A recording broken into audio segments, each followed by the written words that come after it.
Oke. Eh, Baiklah, Assalamualaikum warahmatullahi wabarakatuh. Waalaikumsalam Waalaikumsalam warahmatullahi warahmatullahi wabarakatuh. wabarakatuh. Di sini kami dari kelompok 8 dalam mata kuliah Sistem Informasi Akuntansi akan mempresentasikan mengenai Commit of Sponsoring Organizing on the Tradeway Commission atau COSO, yang dimana anggota kelompok kami itu ada 11 orang dengan nama-nama sebagai berikut. Langsung saja, di sini untuk materi yang pertama saya persilahkan. Baik, di sini saya akan menjelaskan apa itu lingkungan pengendalian. Berdasarkan rumusan COSO, bahwa lingkungan pengendalian didefinisikan sebagai seperangkat standar proses dan struktur sebagai dasar dalam pelaksanaan pengendalian internal di seluruh organisasi. Lingkungan pengendalian terdiri dari 5 komponen, yaitu 1. Integritas dan nilai etika organisasi. 2. Parameter-parameter pelaksanaan tugas dan tanggung jawab direksi dalam mengelola organisasinya. 3. Struktur organisasi, tugas, wewenang, dan tanggung jawab. 4. Proses untuk menarik, mengembangkan, dan mempertahankan individu yang kompeten. 5. Ketegasan mengenai tolak ukur kinerja, insentif, dan penghargaan untuk mendorong akuntabilitas kinerja. Selanjutnya akan dijelaskan oleh rekan saya. Baik, selanjutnya ada penilaian risiko. Dibagi menjadi dua, yaitu yang pertama penilaian risiko atau risk assessment. Langkah-langkah penilaian risiko yang pertama ada identifikasi risiko, 2 analisis risiko, 3 penilaian risiko, 4 dokumentasi risiko. Yang kedua ada respon risiko atau yang biasa disebut dengan risk response. Langkah-langkah dalam penilaian risiko utama yang pertama adalah terima risiko atau ASAP. Yang kedua ada menghindari risiko atau avoid. Yang ketiga ada mengurangi risiko atau mitigate. Yang keempat ada transfer risiko atau transfer.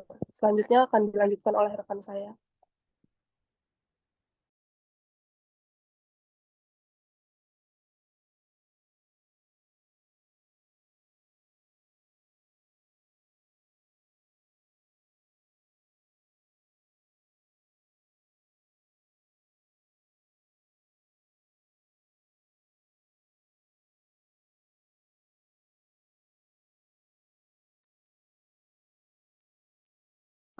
Baiklah, di sini langsung saja saya menjelaskan mengenai mengevaluasi sistem pengendalian internal, di mana yang pertama memperkirakan kemungkinan dan dampak beberapa kejadian memiliki risiko yang lebih besar karena lebih cenderung untuk terjadi.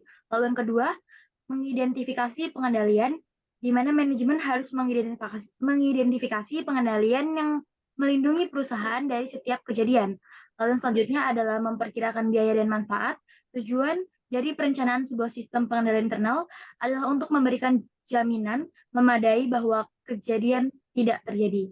Lalu yang selanjutnya, manfaat dan prosedur pengendalian internal harus melebihi biayanya. Manfaat-manfaat tersebut sulit dihitung secara akurat, termasuk penjualan dan produktivitas yang meningkat. Selanjutnya saya persilakan. Selanjutnya, yaitu menentukan efektivitas biaya dari pengendalian harus lebih mempertimbangkan faktor-faktor lain daripada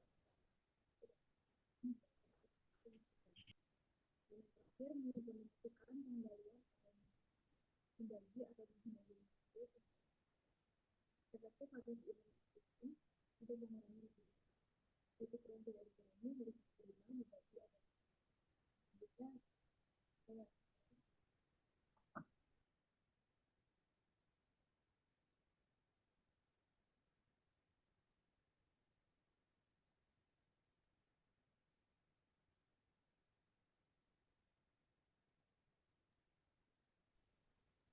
Aktivitas pengendalian. Aktivitas pengendalian adalah kebijakan, prosedur, aturan yang memberikan jaminan memadai bahwa tujuan pengendalian telah dicapai dan respon risiko dilakukan, yang mana merupakan tanggung jawab manajemen. Dengan itu, manajemen harus memastikan bahwa satu, pengendalian dipilih dan dikembangkan untuk membantu mengurangi risiko hingga level yang dapat diterima. Kedua, pengendalian umum yang sesuai dipilih dan dikembangkan melalui teknologi. Ketiga, aktivitas pengendalian diimplementasikan dan dijalankan sesuai dengan kebijakan dan prosedur perusahaan yang telah ditentukan. Selanjutnya, saya lanjutkan oleh rekan saya. Selanjutnya yaitu prosedur pengendalian, yang dimana manajemen perlu melibatkan analisis sistem desainer dan pengguna akhir ketika mendesain sistem pengendalian. Nah, apa aja sih prosedur pengendalian yang harus dilakukan? Yang pertama ada otoritas transaksi dan aktivitas yang tepat, yang dimana terdapat otoritas khusus dan otoritas umum, yang dimana otoritas khusus merupakan perlunya persetujuan pegawai untuk menangani transaksi, dan kalau otoritas umum adalah tidak perlunya pegawai untuk izin atas melakukan transaksi. Lalu ada pemisahan tugas, yang dimana karyawan harus dipisah dalam mengendalikan pengendalian. Yang pertama ada tugas akuntansi dan tugas sistem pengendalian. Lalu ada pengembangan proyek dan pengendalian akuisisi, dan ada mengubah pengendalian manajemen, mendesain dan menggunakan dokumen dan catatan, pengamatan aset, catatan, dan data, dan yang saya ada pengecekan kinerja yang independen. Selanjutnya akan dilanjutkan oleh rekan saya. Oke, selanjutnya yaitu informasi dan komunikasi dan memantau. Jadi yang pertama itu ada sistem informasi, komunikasi, dan pengendalian. Sistem pengendalian itu merupakan suatu proses yang melibatkan Dewan Komisaris, manajemen, dan juga personil lain yang dirancang untuk memberikan keyakinan memadai tentang pencapaian 3 tujuan berikut ini. Yang pertama yaitu efektivitas dan efisiensi operasi. Yang kedua adalah keandalan pelaporan keuangan. Yang ketiga adalah kepatuhan terhadap hukum dan peraturan yang berlaku. Selanjutnya akan dijelaskan oleh rekan saya.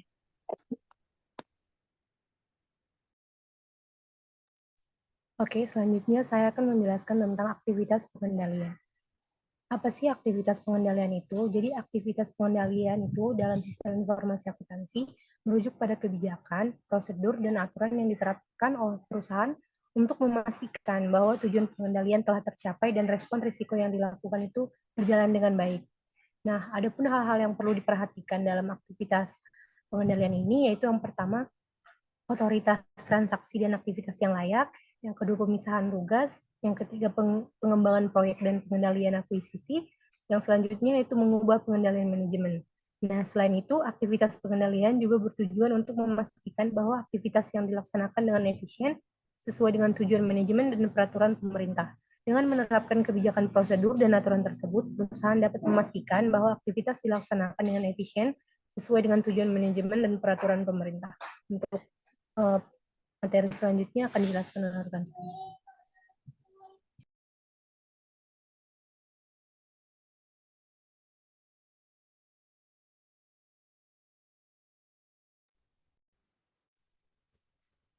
Oke, selanjutnya ada kesimpulan. JOSO Internal Control Framework adalah kerangka kerja yang digunakan untuk membantu organisasi dalam mengembangkan dan memperbaiki sistem pengendalian internal mereka untuk mencapai tujuan mereka secara efektif dan efisien. JOSO Internal Control Framework terdiri dari 5 komponen pengendalian internal, yaitu lingkungan pengendalian, penilaian risiko, aktivitas pengendalian, informasi dan komunikasi, dan pemantauan. JOSO Internal Control Framework dapat membantu perusahaan dalam meningkatkan efisien dan efektivitas dalam menjalankan operasi bisnis, serta meningkatkan nilai bisnis secara keseluruhan. Selanjutnya akan dilanjutkan oleh rekan saya.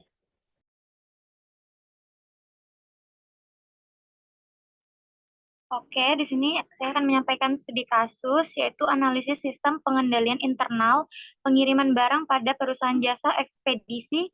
Studi kasusnya pada PT Tiki Jalunugraha Eka Kurir, cabang Serang. PT Jalunugraha Eka Kurir ini merupakan perusahaan jasa ekspedisi yang cukup besar di Indonesia dengan jumlah kiriman yang banyak setiap harinya. Oleh sebab itu, bagaimana sistem pengendalian internal yang diterapkan pada perusahaan ini, dan apakah sistem pengendalian internal tersebut telah memadai. Karena dengan adanya sistem pengendalian internal yang baik, maka aktivitas operasional perusahaan akan berjalan efektif dan dapat meminimalisir resiko yang terjadinya fraud. Selanjutnya,